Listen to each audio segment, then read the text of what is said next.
The world of AI is moving so incredibly fast that the very rules we use to measure it and even to govern it are starting to break. Today, we're going to dive into this brand new landscape, a world where genius is actually getting smaller, and our ability to figure out what's really going on is facing its biggest test yet. So let's kick things off with a number that should really make you pause: 142. That is how much smaller AI models have gotten to achieve the exact same high-level performance in just 2 years. Think about that. This isn't just a small improvement, it's a total shift in how cutting-edge AI works, who can afford it, and who can build it. And that, of course, raises two huge questions that we're going to try to unpack here. First, how is this incredible efficiency revolution even happening? And maybe more importantly, when AI is changing this fast, how can our governments and our tests, our benchmarks, even begin to keep up? Okay, so let's start with the governance piece, because right now the global AI map is being completely redrawn. The whole conversation has shifted from governments just thinking about using AI to them figuring out how to actually harness its power for all of society. This slide really shows you how much the thinking has grown up. The Government AI Readiness Index, which is a really important global report, used to just ask, can a government plug AI into its services? But look at the new question. It's so much broader, so much more strategic. It's now about whether a government can actually steer this technology with policy, with infrastructure, with talent to create real public good and drive innovation. It's a completely different way of looking at the problem. And this new strategic focus is creating a new kind of global reality. We're seeing this split emerge between what you could call model makers and model takers. The makers are basically the US and China, the places with the massive compute power and talent to build these giant foundational AI systems from the ground up. The takers, well, that's pretty much everyone else. Their challenge isn't building a new GPT. It's deciding which models to use, how to regulate them, and how to build a strong economy on top of tech that was invented somewhere else. So, okay, if the way we govern AI is changing, what about how we measure it? Well, here's the thing. We have a problem. Our measuring sticks are breaking. But the real question is, are they breaking because AI is just getting too smart, or is it because we're just not asking the right questions anymore? Just take a look at these names: MMLU, GSM-8K, Human Eval. For years, these were the gold standard exams for AI. I mean, they were designed to be incredibly difficult. But now, the top AI models are just acing them. They've become saturated. It's a fancy way of saying they're just not useful anymore for telling the best models apart. We've basically hit the ceiling of the test. And this is why it's such a massive deal. I mean, as this quote says, if you can't accurately measure what an AI can do, you can't possibly understand its risks, you can't write good policy, you're basically flying blind. These benchmarks are supposed to be the bedrock of safe AI development, and ours are going out of date. So what do? Well, researchers built something new, something much, much harder. They gave it a pretty dramatic name: Humanity's Last Exam. And the idea behind it was simple but kind of brutal. If any existing AI could answer a question correctly, that question got thrown out. This test is made up only of problems that stumped the very best AI systems we have. And what happened? The best performing AI in the entire world scored a measly 8.8%. Just let that sink in.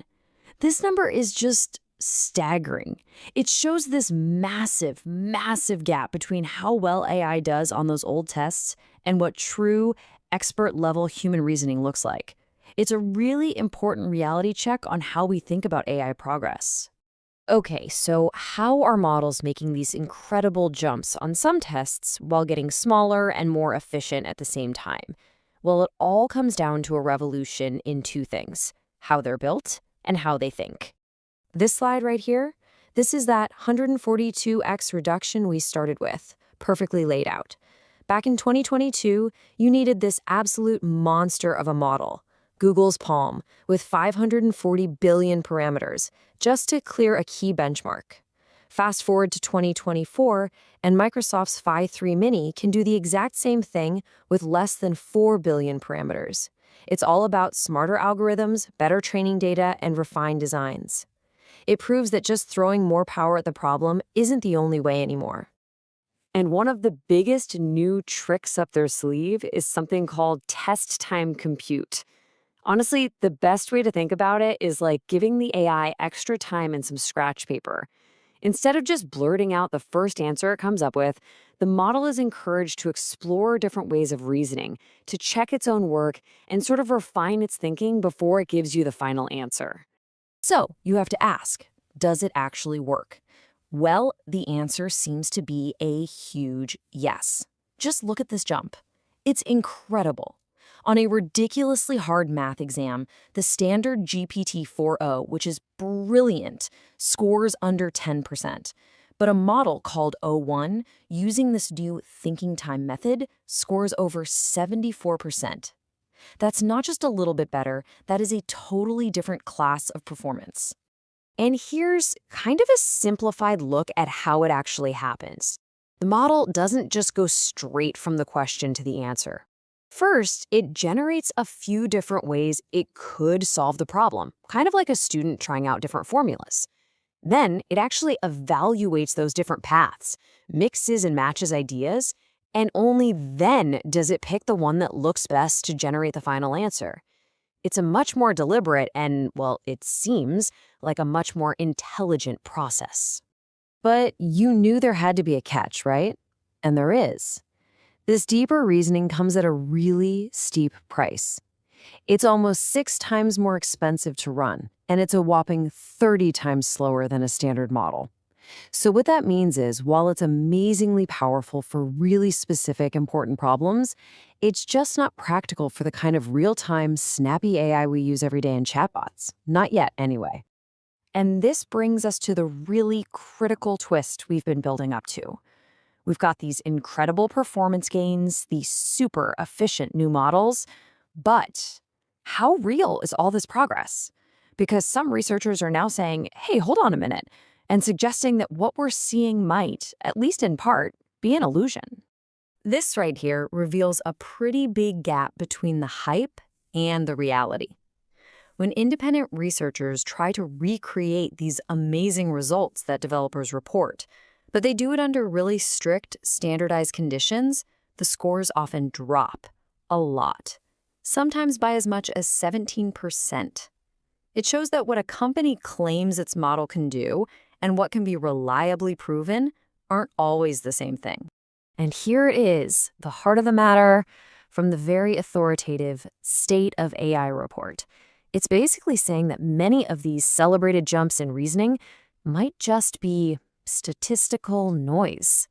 They fall within the normal margin of error you get when you run the same test over and over. So we can't be sure if the model is actually smarter or if it just got kind of lucky on that one particular test run. So why does this happen?